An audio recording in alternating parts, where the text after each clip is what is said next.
Assalamualaikum dan salam sejahtera. Bersua lagi bersama saya Cikgu Mali dan kali ini saya akan bawakan tajuk fungsi songsang. Okey, di sini kita lihat diberi fungsi f memetakan x kepada y. Bermaksud yang x ini adalah merupakan objek dan y adalah merupakan image-nya. Jadi kalau fungsi songsang ialah dia terbalik.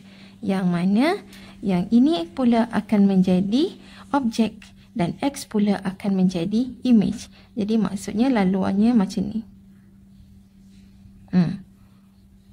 Okey, jadi ini dipanggil, kalau arahnya bertentangan dengan f, yang ini dipanggil ialah f songsang. Jadi ia ditulis sebagai f x. Fx adalah sama dengan y, tetapi jika fungsi songsangnya pula ialah f songsang y adalah sama dengan x. Okey, jadi perkaitan yang ini sangat penting. Okey, bila dia bertentangan arahnya, ia akan menjadi fungsi songsang. Okey, fungsi songsang ini kita boleh uji dia sama ada dia wujud ataupun tidak dengan menggunakan ujian garis mengufuk. Okey, jadi di sini saya nak tunjukkan ujian garis mengufuk. Okey, garis mengufuk. Contohnya dekat sini, kita buat satu garis yang mengufuk. Okey. Jadi y ini akan jadi dia punya objek, ini jadi image. Jadi kalau kita buat macam ni bermaksud ini objek dan turun ke bawah sini dia punya image. Jadi dia ada satu objek, satu image. Okey, jadi di sini akan wujud fungsi songsang. Okey, ini wujud fungsi songsang. Okey, fungsi ini bermakna suatu garis mengufuk itu apabila kita lukis dia dan apabila wujud satu titik tunggal, titik persilangannya satu titik tunggal sahaja, contohnya di sini, itu bermaksud wujudnya fungsi songsang. Okey, contohnya di sini lagi satu.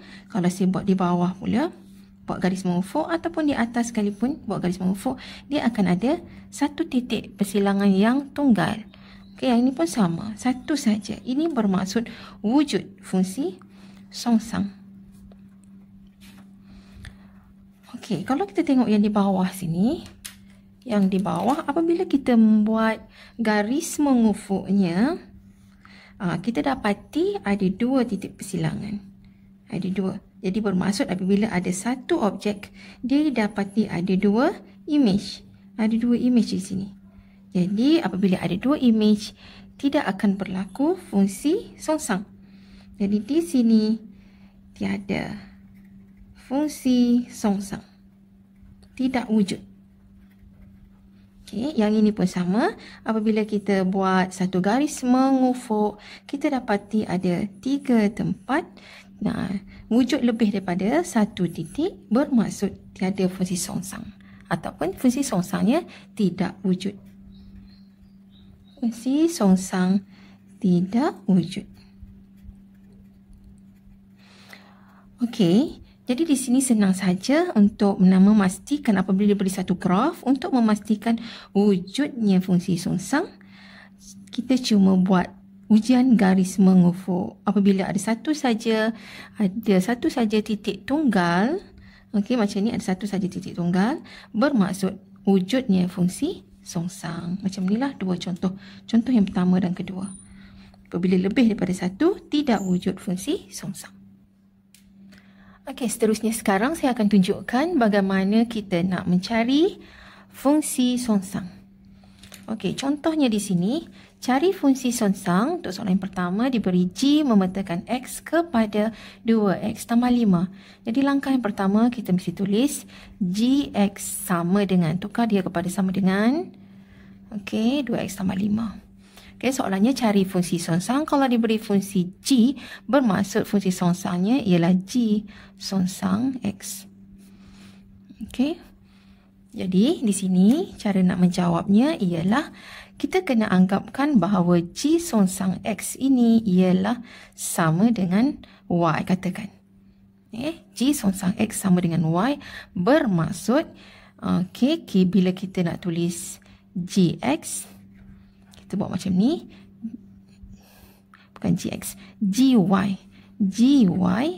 adalah sama dengan X. Macam ni tadi.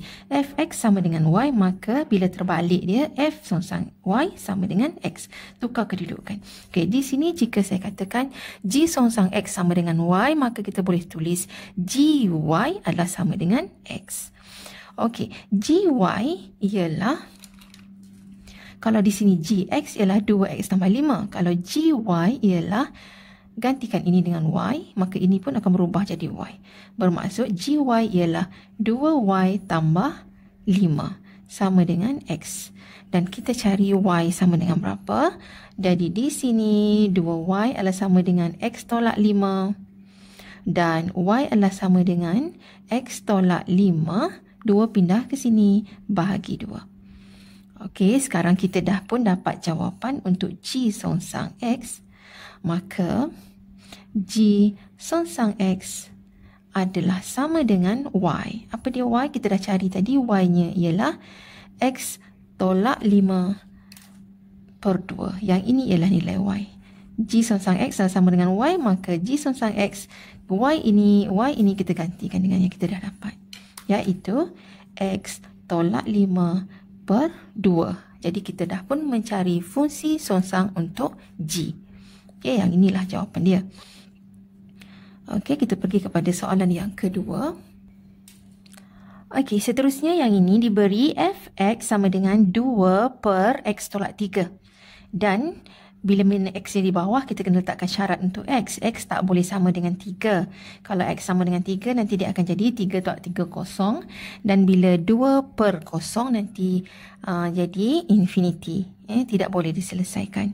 Jadi, soalannya di sini ialah cari fungsi songsang untuk negatif 3 per 2. Okey, jadi bila kita jumpa soalan begini, cuma kita buat langkah yang tadi. Okey, kita buat G songsang X sama dengan Y macam ni. Kita tukar, terbalikkan dia. Jadi di sini saya buat, bila mana diberi F songsang negatif 3 per 2, kita katakan dia sama dengan Y. Maka kita terbalikkan dia. Kita ikut macam ni. Kalau fx sama dengan y, maka f songsang y sama dengan x. Jadi di sini kalau f songsang negatif 3 per 2 sama dengan y, jadi saya terbalikkan untuk jadikan dia fungsi f saja, maka fungsi f-nya ialah fy adalah sama dengan negatif 3 per 2. Jadi ini y pergi sini, negatif 3 per 2 pergi ke sini. Okey, langkah seterusnya ialah fy ini, bila diberi fx ialah 2 per x tolak 3. Kalau fy, kalau sini y, ini pun akan tukar jadi y. Okey, jadi fy ini saya gantikan dengan 2 per y tolak 3. Kalau sini x, sini x. Kalau sini y, ini pun jadi y. Jadi y tolak 3. Dan dia adalah bersamaan dengan negatif 3 per 2. Okey, kemudian saya darabkan silang. 2 bawa ke sini jadi 4. Okey, yang ini bawa ke sana negatif 3 darab dengan y tolak 3. Maka dapat di sini 4 sama dengan darabkan negatif 3y tambah 3 darab 3, 9. Negatif darab negatif jadi positif. Okey, kemudian y ini saya pindahkan ke sini jadi positif. 3y sama dengan 9 tolak 4. Okey, dapatlah 9 tolak 4 ialah 5. Okey. 3 bawa ke sini, bahagi 3. Okey, sekarang saya dah pun dapat, kita dah pun boleh tuliskan yang ini. Soalannya tadi, iaitu dia suruh cari f songsang negatif 3/2. Dan tadi kita katakan bahawa bersamaan dengan Y. Dan Y kita dah pun cari, iaitu 5/3. Jadi saya tuliskan di sini bersamaan dengan 5/3. Jadi saya pun dah selesai mencari fungsi songsang untuk negatif 3/2. Okey, jadi saya harap anda semua dah pun memahami topik yang berkaitan dengan fungsi songsang dan jangan lupa untuk like dan subscribe.